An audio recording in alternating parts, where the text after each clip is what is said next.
इटावा भारत के उत्तर प्रदेश का एक प्रमुख शहर एवं लोकसभा क्षेत्र है। यह दिल्ली कलकत्ता राष्ट्रीय राजमार्ग 2 पर स्थित है। इटावा आगरा के दक्षिण पूर्व में यमुना नदी के तट पर स्थित है। यमुना के तट पर बसे जनपद इटावा का क्रमबद्ध इतिहास तो उपलब्ध नहीं है, पर फिर भी विद्वानों का अनुमान है कि इटावा की ऐतिहासिक आयु 5,500 वर्ष से भी अधिक है। महाभारत काल में बटेश्वर से लेकर जगमनपुर तक का क्षेत्र इष्टपद कहा जाता था। इसी भूभाग में स्थित होने के कारण उस काल में इटावा को इष्टिकापुरी कहा जाता था। कहा जाता है कि इटावा में ईंटों का बहुत बड़ा कारोबार था और देवस्थान के निर्माण में इटावा की ईंटों का प्रयोग शुभ माना जाता था।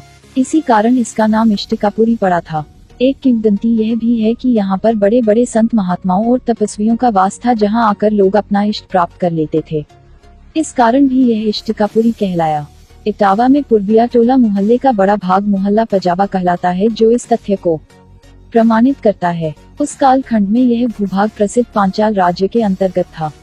इतिहास से ऐसा प्रमाण मिलता है कि पांडवों ने 14 वर्षों का वनवास यमुना चंबल के मध्य स्थित द्वैतवल में और 1 वर्ष का अज्ञातवास तत्कालीन विराट राज्य में स्थित चक्र नगरी, वर्तमान में चक्करनगर में ही व्यतीत किया था। इसी क्षेत्र में महाबली भीम ने बकेवर के बकासुर नामक शक्तिशाली असुर सामंत का वध करके इस क्षेत्र को आतंक मुक्त किया था। उस काल में इसी भूमि खंड में महाभारत की योजना रची गई थी। सन 836 से लेकर 1194 तक इटावा का यह भूभाग कन्नौज के राठौर नृपों के अधिकार में रहा। कन्नौज के अंतिम नरेश महाराज जयचंद्र का मोहम्मद गौरी के साथ यहीं इत्तिल के पास युद्ध हुआ था। इस युद्ध में महाराजा जयचंद्र के प्रसिद्ध सामंत राजा सुमेर शाह मारे गए। इटावा में यमुना तट पर स्थित उनका दुर्ग ध्वस्त कर दिया गया था। इस भीषण युद्ध में गौरी के 22 सेना अधिकारी और हजारों सैनिक भी मारे गए थे। इन लुटेरे आक्रमणकारियों की कब्रें 22 ख्वाजा के नाम से प्रदर्शनी के पास ही बनी हुई हैं।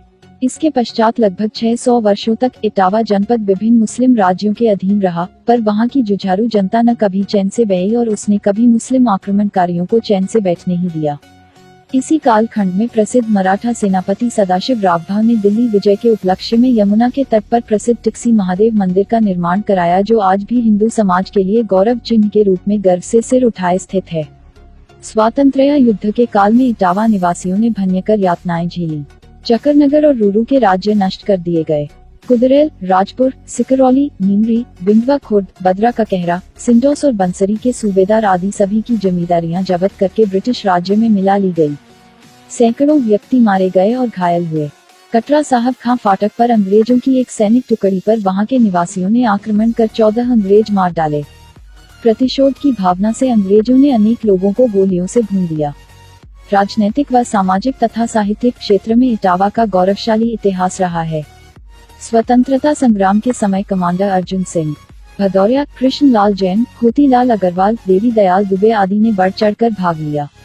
स्वतंत्रता के बाद भी राजनीतिक क्षेत्र में कृष्ण लाल जैन साहब, कमांडर साहब, बद्री प्रसाद पालीवाल, मोतीलाल अग्रवाल का विशेष योगदान रहा और बाद में मुलायम सिंह यादव, बलराम सिंह यादव, भारत सिंह चौहान आदि नेताओं ने इटावा का गौरव बढ़ाया। साहित्यिक क्षेत्र में देव गंग से जो धारा बही उसे शिशु, वल्लभ, नीरज आदि साहित्यकारों ने आगे बढ़ाया और आज भी इटावा में रमन, रजनीश, राम प्रकाश शर्मा, ओम प्रकाश दीक्षित, कुश चतुर्वेदी आदि उसे आगे बढ़ा रहे हैं।